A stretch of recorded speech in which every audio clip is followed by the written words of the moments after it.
Megha kitchen में सुबह सुबह नाश्ता बना रही थी। तभी उसके ससुर ने जोर से आवाज लगाई, बहू, जल्दी से इधर आना। देखो यह न्यूज वाले क्या दिखा रहे हैं। मेघा ने किचन से ही आवाज लगाई, पापा जी, न्यूज वालों का क्या है, या तो कुछ भी दिखाते रहते हैं। आजकल न्यूज नहीं, मनोरंजन मसाला हो गया है। न्यूज तो पहले के जमाने में आया करता था, जो दूरदर्शन पर आता था, बिल्कुल सटीक और सत्य न्यूज। अब तो यह न्यूज नहीं, सिर्फ टीआरपी का खेल हो गया है। मेघा के ससुर ने आवाज लगाई, बहू, एक बार आओ तो सही। देखो हमारे बेटे का टीवी वाले नाम ले रहे हैं। पता नहीं क्या हो गया है। मेघा किचन में रोटी बना रही थी तो बेलन हाथ में लिए हुए ही ससुर जी के कमरे में आ गई और टीवी पर देखी कि कश्मीर में आतंकवादियों के साथ मुठभेड़ में 3 सैनिकों की मौत हो गई है। उसमें से एक उसका पति रवि पटेल था। इतना सुनते ही मेघा वहीं पर बेहोश हो गई। ससुर जी दौड़कर मेघा की सास को बुलाकर लाए। मेघा के मुंह पर पानी डाला गया। थोड़ी देर बाद मेघा को होश आया। अब घर में बिल्कुल सन्नाटा छाया हुआ था। कोई किसी से बात नहीं कर रहा था।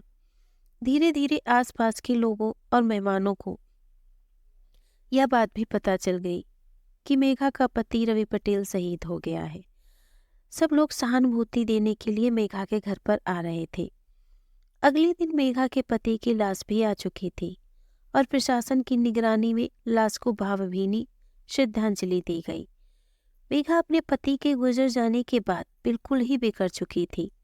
ऐसा लग रहा था वह जीना ही भूल चुकी है। उसके ससुराल वाले उसे यूं देखकर बहुत ही परेशान हो जाते थे। अभी मेघा की उम्र ही क्या हुई थी, सिर्फ 35 साल। अभी तो उसकी पूरी जिंदगी बाकी थी। मेघा की 14 साल की एक बेटी भी थी जिसका नाम समीरा था।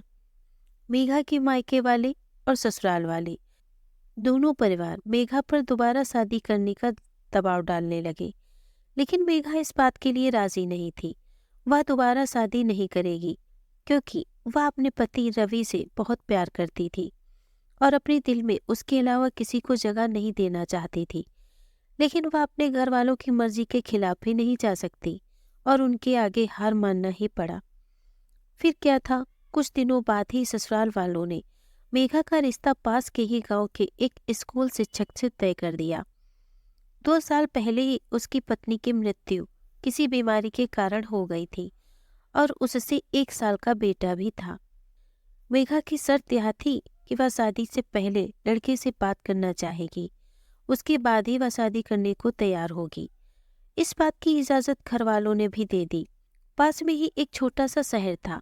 उसी शहर के एक रेस्टोरेंट में मेघा और स्कूल शिक्षक जिससे उसकी शादी होने वाली थी, उसका नाम मोहन था, बैठे हुए थे और चाय की चुस्कियों के साथ एक दूसरे से बातचीत का सिलसिला शुरू हुआ। मेघा और मोहन की देखा जाए तो उम्र बराबर ही थी। दोनों 35 के ही करीब थे।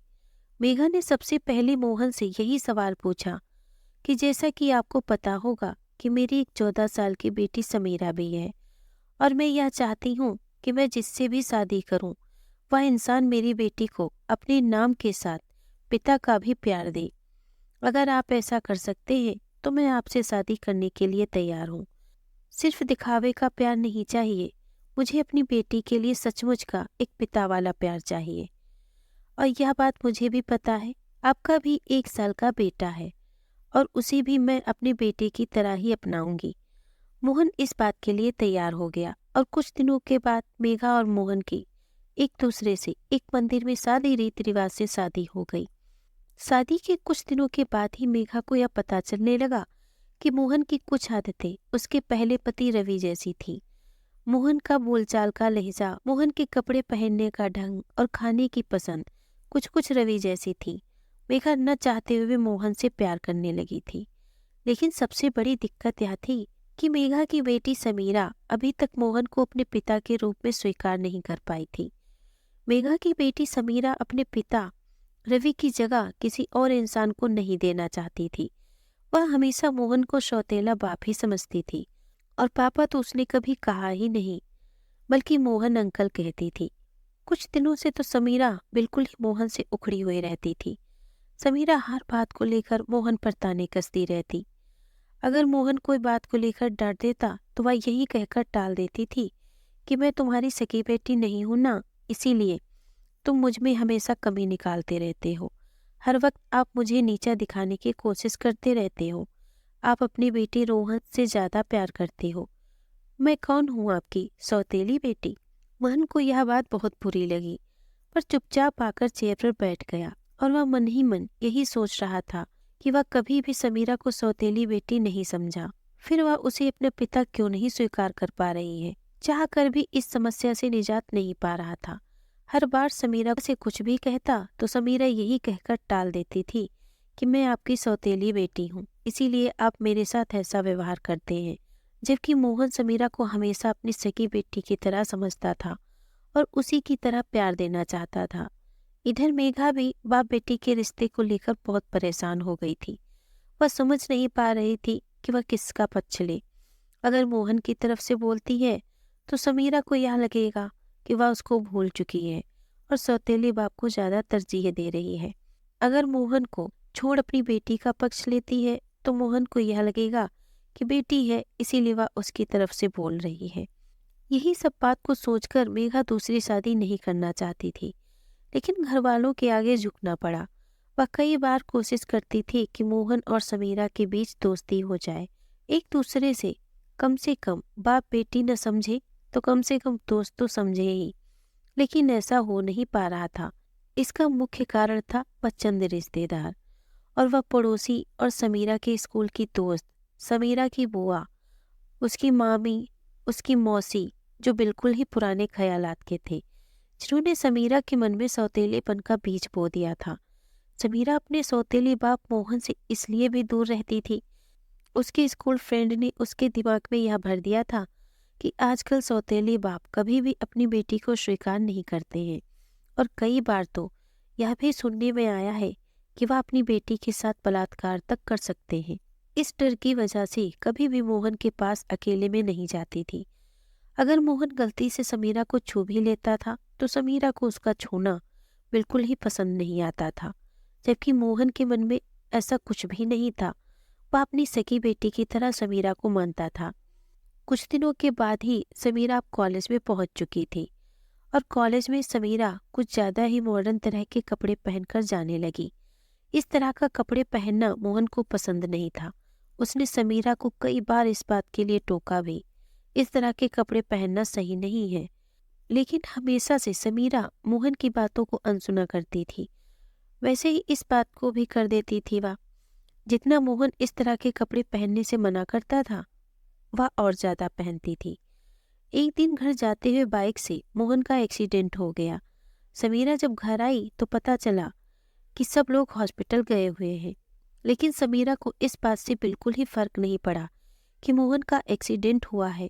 वह अपने पिता के नाते न सही, कम से कम उस घर के गार्जियन का एक्सीडेंट हुआ है, उसका सारा खर्चा वही उठाता है, उससे ही जाकर मिल ले, लेकिन हॉस्पिटल में मिलने तक नहीं गई। उसके अंदर इतना सौतेलेपन का बीज बो दिया गया था कि मोहन से बिल्कुल ही नफरत करने लगी थी। मोहन हॉस्पिटल में पड़ा हुआ था। सारे रिश्तेदार मिलने आ गए, लेकिन समीरा मिलने नहीं आई। इस बात का मोहन को बहुत दुख हुआ कि आखिर वह ऐसा क्या करे कि उसकी बेटी उसको स्वीकार ले। भले ही उसे पापा न कहे, अंकल ही कहे, कम से कम उसे स्वीकार तो करे। डॉक्टर ने मोहन को कम से कम 3 महीने बेड रेस्ट करने के लिए कह दिया था। एक दिन समीरा कॉलेज से घर आई तो अपनी माँ मेघा से लिपटकर रोने लगी और अपनी माँ से वह कुछ कह रही थी। मोहन भी समझ रहा था कि जरूर कुछ समीरा के साथ बुरा हुआ है। उसने पूछा तो समीरा ने कुछ नहीं बताया।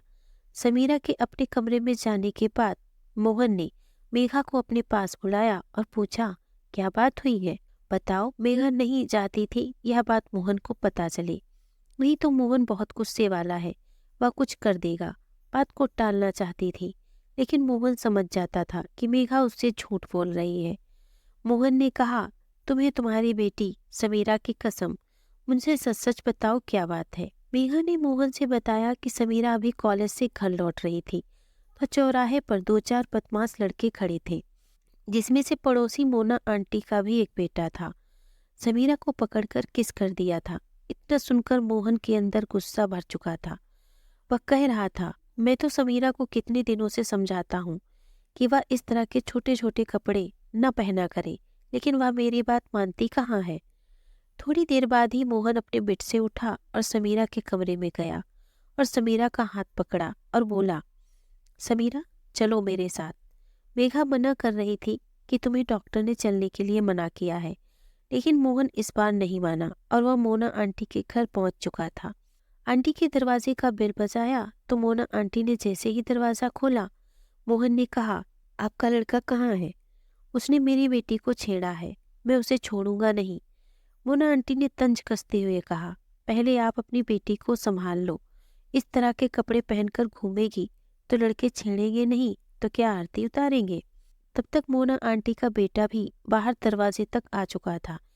इतने में मोहन ने लड़के का हाथ पकड़कर बाहर निकाला और समीरा से कहा, इसे जोर से एक थप्पड़ लगाओ ताकि पूरे जिंदगी इसकी खून सुनाई देनी चाहिए, ताकि दूसरी लड़की को छेड़ने के बारे में सोच ना सके।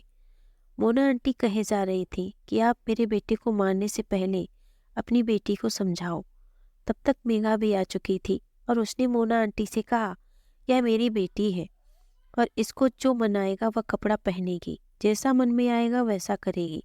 लेकिन इसका मतलब यह नहीं है लड़कों को यह लाइसेंस मिल जाता है कि वह किसी का भी हाथ पकड़कर किस कर देंगे। वह आपका जमाना था, लेकिन यह आज का जमाना है। इसने मेरी बेटी को छेड़ा है, इसकी सजा तो जरूर मिलेगी। फिर क्या था, मेघा ने उसी समय तो 100 नंबर पर फोन कर पुलिस को बुला लिया था। फिर उसी समय पुलिस ने उस लड़के को गिरफ्तार कर थाने लेकर गई। इधर समीरा अपने सौतेले पिता मोहन का हाथ पकड़कर घर लेकर आई।